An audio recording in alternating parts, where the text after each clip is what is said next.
Price Lord. നിങ്ങളെല്ലാവരെയും blessed മോർണിംഗിലേക്ക് യേശുക്രിസ്തുവിൻ്റെ നാമത്തിൽ സ്വാഗതം ചെയ്യുന്നു.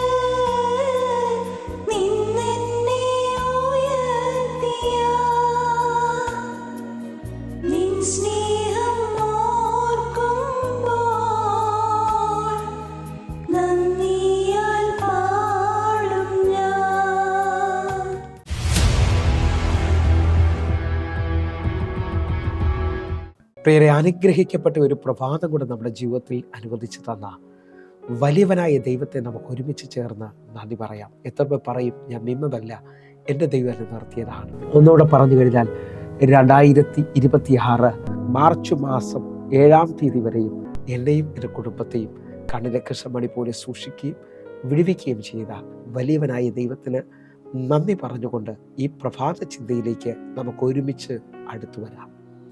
വാഗ്ദത്തങ്ങൾക്ക് ജീവൻ വയ്ക്കുന്നു. പ്രിയരെ, പ്രാരംഭ വാക്യത്തിലേക്ക് എബ്രായ ലേഖനം 10-ാം അധ്യായം അതിൻ്റെ 23-ാമത്തെ വാക്യം. പ്രത്യാശയുടെ സ്വീകാര്യം നാം മുറുകെ പിടിച്ചുകൊള്ളുക, വാഗ്ദത്തം ചെയ്തവൻ വിശ്വസ്തനല്ലോ. പ്രിയരെ, ഈ പ്രഭാതത്തിൽ ദൈവം നമ്മോട് ഇടപെട്ട അനുഗ്രഹിക്കപ്പെട്ട വചനത്തിനായി നമുക്ക് ഒരുമിച്ച് ചേർന്ന് ദൈവത്തിന് നന്ദി പറയാം. എൻ്റെ കൂടെ ഈ പ്രഭാതത്തിൽ വാഗ്ദത്തത്തെക്കുറിച്ച് കേൾക്കുമ്പോൾ നിങ്ങൾ വിശ്വസിക്കണം, എൻ്റെ മേളിലുള്ള വാഗ്ദത്തങ്ങൾ ജീവിക്കുവാൻ പോവുകയാണ്. കാരണം എൻ്റെ ദൈവം വാക്ക് പറഞ്ഞാൽ മാറാത്തവനാണ്. ഞാൻ നിങ്ങളും കേട്ട വചനത്തിനകത്ത് വാഗ്ദത്തം ചെയ്തവൻ വിശ്വസ്തനല്ലോ എന്നാണ് പറയുന്നത്. അങ്ങനെ ഉണ്ടെങ്കിൽ പൂർണ്ണ ഹൃദയത്തോടെ ഈ ദിവസങ്ങളിൽ ഭാരപ്പെടാതെ പ്രാർത്ഥനയോടെ, കർത്താവേ, നീ എന്നോട് പറഞ്ഞ പ്രോമിസുകൾ അതെൻ്റെ കണ്ണുകൊണ്ട് ഞാൻ കാണും.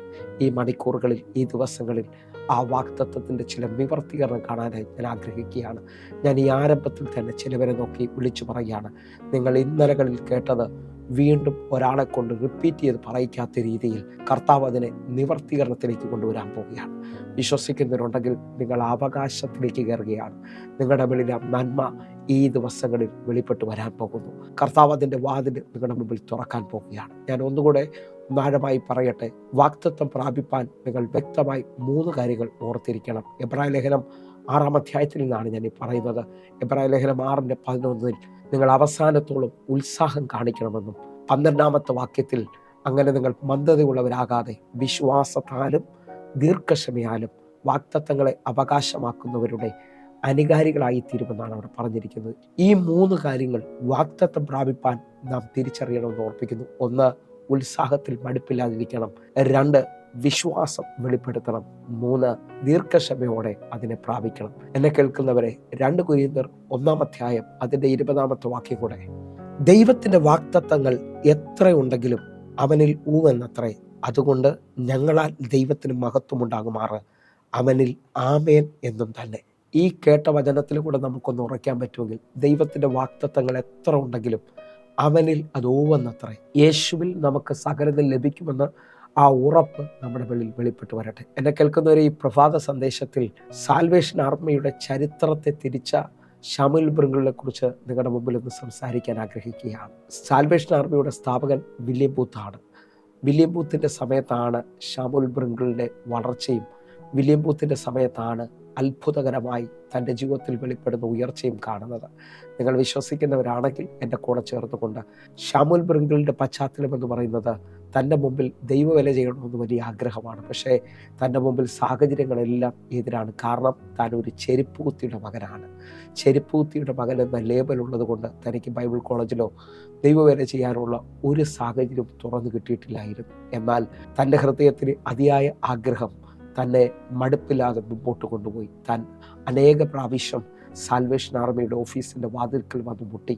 എനിക്ക് ദൈവവേല ചെയ്യുവാൻ ഒരവസരം തരണമെന്ന് പറഞ്ഞുകൊണ്ട് സ്ഥാപകനായ വില്യം ബൂത്ത് തന്നെ കണ്ട് മടുത്തിട്ട് അവസാനം ഒരു തീരുമാനമെടുത്തു. ഇവനൊരു പണി കൊടുത്താൽ ഇവനിത് വിട്ടിട്ട് പോകും. ദൈവവേല അത്ര സിമ്പിൾ എന്നുള്ളത് മനസ്സിലാക്കണം. കാരണം തൻ്റെ പശ്ചാത്തലത്തിൽ ചെരുപ്പൂത്തിയുടെ മകന് ദൈവവേല ചെയ്യാൻ കഴിയത്തില്ല എന്നുള്ളൊരു ചിന്ത വില്യം ബൂത്തിൻ്റെ ഉള്ളിലുണ്ട്. എന്നാൽ ഒരു ദിവസം വാതിൽക്കൽ വന്ന് മുട്ടിയത് കൊണ്ട് തൻ്റെ അപേക്ഷ പ്രകാരം വില്യം ബൂത്ത് പറഞ്ഞു, ഇന്നു മുതൽ നിന്റെ ദൈവവേല തുടങ്ങിയാണ്. തന്നെ വിളിച്ചുകൊണ്ട് പഴയ ഷൂ എല്ലാം കൂട്ടിയിട്ടിരിക്കുന്ന വളരെ സ്മെല്ലുള്ള ആ റൂമിലേക്ക്, ആ ഷൂ റാക്കറ്റുള്ള റൂമിലേക്ക് തന്നെ വിളിച്ചു കയറ്റിയിട്ട് പറഞ്ഞു, ഇന്നു മുതൽ നിന്റെ ദൈവവേല ആരംഭിക്കുകയാണ്. നീ ഇവിടെ ദൈവവേല തുടങ്ങുക. നീ ഇവിടെ ഇരുന്ന് പ്രാർത്ഥിക്കുകയും ഈ കൊണ്ടുവരുന്ന ഷൂവും വരുന്നവരുടെ ഷൂ എല്ലാം ക്ലീൻ ചെയ്ത് ഈ റൂം വൃത്തിയാക്കി ഇവിടെ ഇരുന്ന് പ്രാർത്ഥിച്ച് നിന്റെ ദൈവവേല സ്റ്റാർട്ട് ചെയ്യാൻ പറഞ്ഞു. അങ്ങനെ മുമ്പോട്ട് പോകുമ്പോൾ വാസ്തവത്തിൽ വില്യം ബൂത്ത് തന്നെ മറക്കുന്നത് പോലായിരുന്നു. നീണ്ട 16 വർഷം താൻ ദീർഘക്ഷമയോടെ വിശ്വാസത്തോടെ താൻ അവിടെ നിന്ന് ഷൂ എല്ലാം വൃത്തിയാക്കി വരുന്നവരുടെ എല്ലാം ഷൂ വൃത്തിയാക്കി താൻ വളരെ വ്യക്തതയോടെ കിട്ടുന്ന സമയമെല്ലാം മുട്ടുമേലിരുന്ന് പ്രാർത്ഥിച്ചു. ഹല്ലേലൂയ. എന്നെ കേൾക്കുന്നവരെ, 16 വർഷങ്ങൾ കഴിയുമ്പോൾ സാൽവേഷൻ ആർമിക്ക് എല്ലാ വർഷവും ആനുവൽ മീറ്റിംഗ് ഉണ്ട്. 7 ദിവസം നീളുന്ന ആനുവൽ മീറ്റിങ്ങിൽ ഇതാ 16 വർഷം കഴിയുമ്പോഴും നടക്കുകയാണ്. ആ 16ാമത്തെ വർഷം വളരെ വലിയ പരസ്യത്തോടെ ആ മീറ്റിംഗ് നടക്കുകയാണ്. 7 ദിവസവും വലിയ ദൈവാസന്മാരാണ് ശുശ്രൂഷിക്കുന്നത്. ആദ്യത്തെ 5 ദിവസം തീരുമ്പോൾ വില്യം ബൂത്തിനൊരു ടെലിഗ്രാം കിട്ടുകയാണ്. 7ാമത്തെ ദിവസം പ്രസംഗിക്കുന്ന ദൈവാസൻ തന്നെ ടെലിഗ്രാമിലൂടെ അറിയിച്ചിരിക്കുകയാണ്, എനിക്ക് 7ാമത്തെ ദിവസം കടന്നു വരാൻ കഴിയത്തില്ല, എനിക്ക് ശാരീരികമായി വളരെ പ്രയാസവും ബുദ്ധിമുട്ടിലുമാണ് ഞാൻ പോകുന്നത്, ദയവ് ചെയ്ത് നിങ്ങൾ മറ്റൊരാളെ ഇതിനു വേണ്ടി ക്ഷണിക്കണം. ഒറ്റ ദിവസം മാത്രം മുമ്പിൽ നിൽക്കുമ്പോൾ വില്യം ബൂത്ത് ഇതാ പ്രാർത്ഥനാ ഹാളിലേക്ക് വന്ന് നെടുമ്പാട് കിടന്ന് നിലവിളിക്കുകയാണ്, ദൈവമേ, ഈ ഒറ്റ ദിവസം കൊണ്ട് ഞാൻ ആരെ അറേഞ്ച് ചെയ്യും? അല്ലെങ്കിൽ 7ാമത്തെ ദിവസം സമാപിക്കുന്ന ദിവസം ഏറ്റവും വലിയ നിലയിലാണല്ലോ അത് നടത്തേണ്ടത്. നിങ്ങൾക്കറിയാമോ, ആ സ്റ്റേഡിയത്തിൽ 50,000 പേർക്ക് മുകളിലാണ് കൂടി വരുന്നത്. 50,000 പേർക്ക് മുകളിൽ കൂടി വരുന്ന ഈ ജനത്തെ ഏറ്റവും അധികമായി ശുശ്രൂഷിക്കുകയും അവസാന ദിവസം വലിയ സന്തോഷത്തോടാണ് അത് തീരേണ്ടത്. വില്യം ബൂത്ത് ദൈവസന്നിധിയിൽ നെടുമ്പാട് കിടന്ന് ആഴമായി പ്രാർത്ഥിച്ചു, ദൈവമേ, ഒരു വഴി കാണിക്കണമേ എന്ന് പറഞ്ഞ് തൻ്റെ ചെവിയിൽ ദൈവം വ്യക്തമായി സംസാരിച്ചു. 7ാമത്തെ ദിവസം ആ സ്റ്റേജിൽ പ്രസംഗിക്കേണ്ടത് നിന്റെ ഷൂ റാക്കറ്റിൽ ഷൂ ക്ലീൻ ചെയ്തുകൊണ്ട് പ്രാർത്ഥിക്കുന്ന ശമൂവേലാണ്. ഹല്ലേലൂയ. ആദ്യം അത് കേട്ടപ്പോൾ വില്യം ബൂത്ത് അത് ദൈവത്തിലുമല്ല എന്ന് കരുതി ആ ചിന്തയെ, ആ ശബ്ദത്തെ മാറ്റിക്കളഞ്ഞു. എന്നാൽ വീണ്ടും താൻ ദൈവസന്നിധിയിൽ വീണ്ടും മണിക്കൂർ പ്രാർത്ഥിക്കുമ്പോൾ വ്യക്തമായി ദൈവം തന്നോട് സംസാരിച്ചു. 7ാമത്തെ ദിവസം ആ സ്റ്റേജിൽ പ്രസംഗിക്കേണ്ടത് എൻ്റെ ശമൂവേൽ ബ്രിങ്കിളാണ്. അവൻ ദൈവസന്നിധിയിൽ പ്രാർത്ഥിക്കുന്നു. നിങ്ങൾക്കറിയാമോ, വില്യം ബൂത്ത് ദൈവശബ്ദത്തിൽ വിശ്വസിക്കുന്നത് കൊണ്ട് ഇത് ആ ഷൂ റാക്കറ്റ് റൂമിലേക്ക് നടന്നു നീങ്ങുകയാണ്. അവിടെ ചെല്ലുമ്പോൾ ശമൂവേൽ ബ്രിങ്കിൾ പകുതി ഡോർ തുറന്നിട്ടിരിക്കുകയാണ്. ആ ഡോറിൻ്റെ മുമ്പിൽ മുട്ടുമ്പോൾ ആ സമയത്തും ബാക്കി എല്ലാ കാര്യങ്ങളും തീർത്ത് മുട്ടുമേൽ നിന്ന് കരമുയർത്തിപ്പിടിച്ച് ശമൂവേൽ ബ്രിങ്കിൾ കണ്ണുനീരോടെ പ്രാർത്ഥിക്കുകയാണ്, ദൈവമേ, എന്നെ ഉപയോഗിക്കണമേ എന്ന് പറഞ്ഞുകൊണ്ട്. ഈ പ്രഭാതത്തിലും എന്നെ കേൾക്കുന്നവർ വാഗ്ദത്തങ്ങൾ കേട്ടിട്ട് നാളുകൾ കഴിഞ്ഞിട്ടുണ്ടോ? മടുക്കരുത്. നിങ്ങൾ ദീർഘക്ഷമയോടെ പ്രാർത്ഥിക്കണം. നിങ്ങളുടെ കണ്ണുകൾ കൊണ്ട് നിങ്ങൾ ആസ്തി സൈന്യമാകുന്നത് കാണാൻ പോവുകയാണ്. നിങ്ങളുടെ ജീവിതത്തിനകത്ത് അസാധാരണമായ ഒരു ദൈവപ്രവൃത്തി വെളിപ്പെടുന്നത് കാണാൻ പോവുകയാണ്. എൻ്റെ കൂടെ വിശ്വസിക്കുന്നവരുണ്ടെങ്കിൽ ഇതൊരു അത്ഭുതത്തിൻ്റെ സമയമായിരിക്കും. ഇതൊരു ദൈവപ്രവൃത്തിയുടെ സമയമായിരിക്കും. എൻ്റെ കൂടെ വിശ്വസിച്ചുകൊണ്ട് പ്രാർത്ഥിക്കാൻ പറ്റുന്നവരുണ്ടെങ്കിൽ ഈ മിനിറ്റിൽ പ്രാർത്ഥിക്കണം. ഞാൻ വിശ്വസിക്കുന്നു, ദൈവം ചലിക്കാൻ പോവുകയാണ്. വില്യം ബൂത്ത് ശമൂവേൽ ബ്രിങ്കിളിനോട് പറയുകയാണ്, നമ്മുടെ ആനുവൽ മീറ്റിങ്ങിൻ്റെ അവസാനത്തെ ദിവസം വരാനിരുന്ന ദൈവാസൻ ഇപ്പോൾ ടെലിഗ്രാം അയച്ചിരിക്കുകയാണ്, അദ്ദേഹത്തിന് വരാൻ കഴിയത്തില്ല. പക്ഷേ എൻ്റെ പ്രാർത്ഥനാ മുറിയിൽ ദൈവം എന്നോട് പറഞ്ഞു, ശമൂവേലേ, നീയാണ് പ്രസംഗിക്കേണ്ടത്. ഹല്ലേലൂയ. വില്യം ബൂത്തിൻ്റെ അകത്ത് ഇപ്പോഴും ഒരു ചിന്തയുണ്ട്. 2 പേരോട് സുവിശേഷം പറയാത്ത, 5 പേരുടെ മുമ്പിൽ ദൈവത്തിന് വേണ്ടി നിൽക്കാത്ത ഇവൻ പേടിച്ച് പിന്മാറുമെന്നുള്ളത്, അല്ലെങ്കിൽ ഭയപ്പെട്ട് എനിക്കത് കഴിയത്തില്ല എന്ന് പറയുമെന്നുള്ളത്. എന്നാൽ കണ്ണുനീരോടെ പ്രാർത്ഥിച്ചവൻ ഹല്ലേലൂയ എഴുന്നേറ്റ് ആദ്യം ദൈവത്തിന് നന്ദി പറയുകയാണ്. എൻ്റെ പ്രാർത്ഥന കേട്ടതൊരു നന്ദി.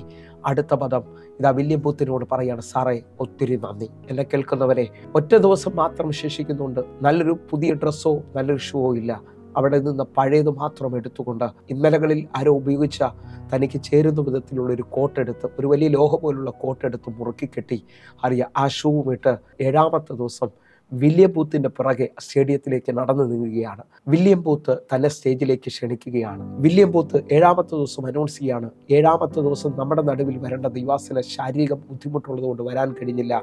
പക്ഷേ ദൈവം എന്നോട് പറഞ്ഞു, ഇന്ന് നമ്മുടെ നടുവിൽ ശുശ്രൂഷിക്കാൻ പോകുന്നത് ശമൂവേൽ ബ്രിങ്കിളാണ്. ജനം മുഴുവൻ വലിയ ആരവത്തോടെ കൈയടിച്ചു. എന്നെ കേൾക്കുന്നവരെ, സ്റ്റേഡിയം നിറഞ്ഞു കവിഞ്ഞു നിൽക്കുകയാണ്.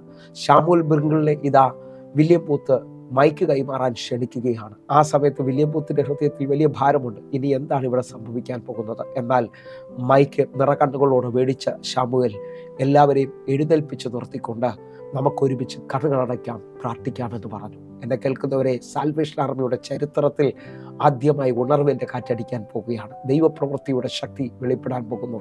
ആ കണ്ണുകൾ അടയ്ക്കാം, പ്രാർത്ഥിക്കാമെന്ന് പറഞ്ഞ് ശമൂവേൽ ബ്രിങ്കിൾ ചില മിനിറ്റുകൾ ആത്മാവിൽ പ്രാർത്ഥിച്ചു കഴിഞ്ഞിട്ട് താൻ മെതുവെ കണ്ണുകൾ തുറന്നു നോക്കുമ്പോൾ സ്റ്റേഡിയം കാലിയായി കിടക്കുന്നത് പോലെ തോന്നി. തൻ്റെ ഹൃദയത്തിനകത്തൊരു വലിയ ഭയം തോന്നി. എൻ്റെ പ്രസംഗം ഇഷ്ടപ്പെടാതെ ജനമെല്ലാം ഇവിടുന്ന് പിൻവാങ്ങിപ്പോയോ എന്ന് ചിന്തിച്ച്. എന്നാൽ താൻ വലിപ്പത്തിൽ കണ്ണു തുറന്നു നോക്കുമ്പോൾ ആ എഴുന്നേറ്റ് നിന്ന് ജനം മുഴുവൻ നെടുമ്പാട് നിലത്ത് കിടന്ന് നിലവിളിക്കുകയാണ്. ഇതാ ഉണർവ് നടക്കുകയാണ്. എന്നെ കേൾക്കുന്നവരെ, ഞാൻ നിങ്ങളോട് വിളിച്ചു പറയാം, രഹസ്യത്തിൽ മണിക്കൂറുകൾ പ്രാർത്ഥിക്കുന്നവൻ പരസ്യത്തിൽ ഒത്തിരി സമയം പ്രസംഗിക്കേണ്ടി വരത്തില്ല. ആ പ്രാർത്ഥനയിൽ തന്നെ ആ സ്റ്റേഡിയത്തിനകത്ത് വലിയ ഉണർവ് സംഭവിച്ചു. ഇതാ താൻ സ്റ്റേജിലേക്ക് തിരിഞ്ഞു നോക്കുമ്പോൾ വില്യം ബൂത്ത് നെടുമ്പാട് കിടന്ന് ദൈവ സാന്നിധ്യത്തിൽ നിലവിളിക്കുകയാണ്. അനേക രോഗികൾ സൗഖ്യമാകുന്നത് കണ്ട്, അനേകരുടെ ജീവിതത്തിൽ വിടുതലുകൾ നടക്കുന്നത് കണ്ടിട്ട് നിങ്ങൾ വാഗ്ദത്തത്തിൽ വിശ്വസിക്കുന്നവരാണെങ്കിൽ ഈ പ്രഭാതത്തിൽ ദൈവം എന്നോട് പറയുന്നു, ഇത് വാഗ്ദത്തങ്ങൾ ജീവൻ വയ്ക്കുന്ന കാലമാണ്. നിങ്ങളുടെ ജീവിതത്തിനകത്ത് അസാധാരണമായ എഴുന്നേൽപ്പ് സംഭവിക്കാൻ പോകുന്നു. എൻ്റെ കൂടെ ചേർന്നുകൊണ്ട് ഞാൻ ആത്മാവിൽ വിളിച്ചു പറയാം, വില്യം ബൂത്തിന്റെ ശേഷം സാൽവേഷൻ ആർമി ഏറ്റവും വലിയ ഉണർവ് കണ്ട മനുഷ്യനാണ് ശമൂവേൽ ബ്രിങ്കിൾ. ശമൂവേൽ ബ്രിങ്കിളിലൂടെയാണ് സാൽവേഷൻ ആർമിയുടെ പേര് വലുതാകുന്നത്. തന്നെ ദൈവം അതേപോലെ ഉപയോഗിച്ചു. ഞാൻ നിങ്ങളുടെ ആത്മാവിൽ വിളിച്ചു പറയുന്നു, ശമൂവേൽ ബ്രിങ്കിളിനെ ഉപയോഗിച്ച അതേ ദൈവം ഇന്നും ജീവിക്കുകയാണ്. ആ ദൈവം നിങ്ങളെ അന്വേഷിക്കുന്നു. ഈ പ്രഭാതത്തിൽ എൻ്റെ കൂടെ ചേർന്ന് കണ്ണുകൾ അടച്ചു പ്രാർത്ഥിക്കുമെങ്കിൽ ഇതാ വാഗ്ദത്തങ്ങൾ ജീവൻ വെക്കുന്നത് ഞാൻ കാണുന്നു. എൻ്റെ കണ്ണുകൾ കൊണ്ട് ഞാൻ കാണുകയാണ് അസ്ഥി സൈന്യമായി എഴുന്നേൽക്കുന്നത്. നിങ്ങളെ ദൈവശക്തി തൊടാൻ പോകുകയാണ്. വിശ്വസിക്കാൻ പറ്റുമെങ്കിൽ ഈ പ്രാർത്ഥന നടന്നുകൊണ്ടിരിക്കുമ്പോൾ നിങ്ങളുടെ ഭവനം ഒരു മാളിക റൂമാകാൻ പോവുകയാണ്. പരിശുദ്ധാത്മാവ് ആഴത്തിൽ നിങ്ങളുടെ മേളിലേക്ക് ഇറങ്ങി വരാൻ പോകുന്നു. അസാധ്യങ്ങളെ സാധ്യമാക്കുന്ന ദൈവശക്തി ഇതാണ് നിങ്ങളുടെ മേളിലേക്ക് വെളിപ്പെട്ട് വരാൻ പോകുന്നു. കണ്ണുകൾ അടയ്ക്കാം, പ്രാർത്ഥിക്കാം. ഞങ്ങളെ സ്നേഹിക്കുന്ന ഞങ്ങളുടെ നല്ല ദൈവമേ, പൂർണ്ണ ഹൃദയത്തോടെ ഞങ്ങൾ ഒരുമിച്ച് ചേർന്ന് പ്രാർത്ഥിക്കുന്നു. ദൈവം എന്നോട് പറഞ്ഞു, വാഗ്ദത്തങ്ങൾ ജീവൻ വയ്ക്കും. ഞാനത് പൂർണ്ണമായി വിശ്വസിക്കുന്നപ്പാ.